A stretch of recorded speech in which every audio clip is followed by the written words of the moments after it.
Hello and welcome to this video. My name is Smauri. In the previous video called the Electric Fence Checkmate, we learned how to checkmate a king with two major pieces when the king was on the edge of the board.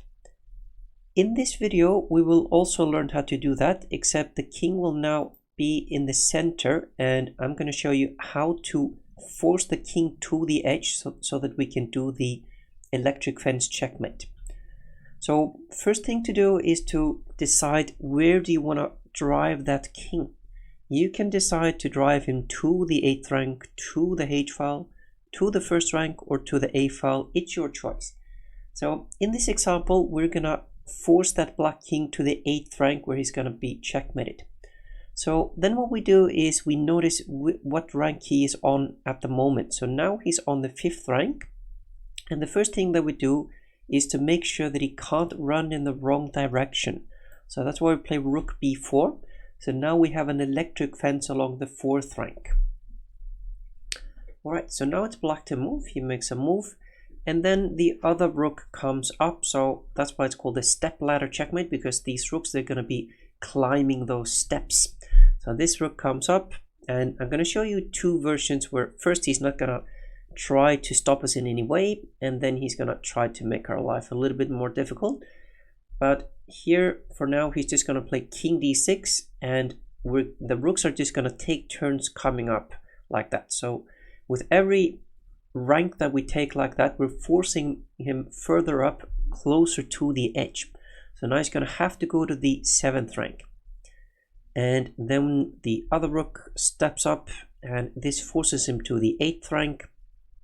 And if he plays king e8, now we can deliver that last deadly check, which is a checkmate. So this was the easy version, the version where black didn't even try to stop us. But what if he had, for example, here played king c8? Well, now if we play rook b8, he can just take us, so that wouldn't be any good. What we do instead is we do what's called a waiting move. It's a very clever waiting move that basically says to black, you move, your turn. So now black has to move, and he has to move away from attacking the b8 square. So now we can safely come and checkmate him like that. All right, let's go back to the top, back to the starts, and we play rook b4 like before, and rook a5. But instead of king d6, now he's going to play king c6. So now we can't play rook b6 because he can simply take that rook.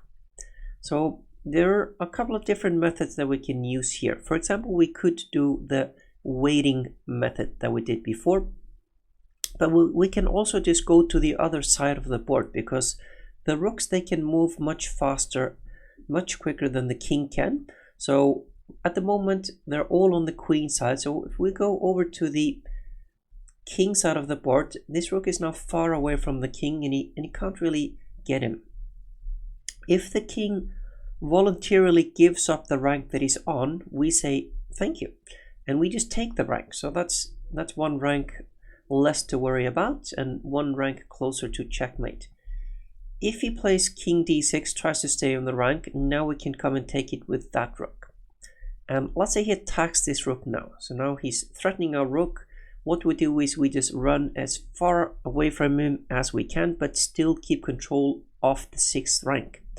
And then we just continue from there. It's pretty easy, really. So black can now not do much about this. We're coming up like this. He's going to have to go up to the 8th rank, and boom, checkmate.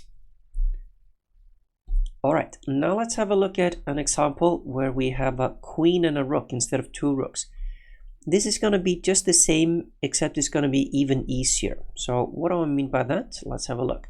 We play rook b4 just like before.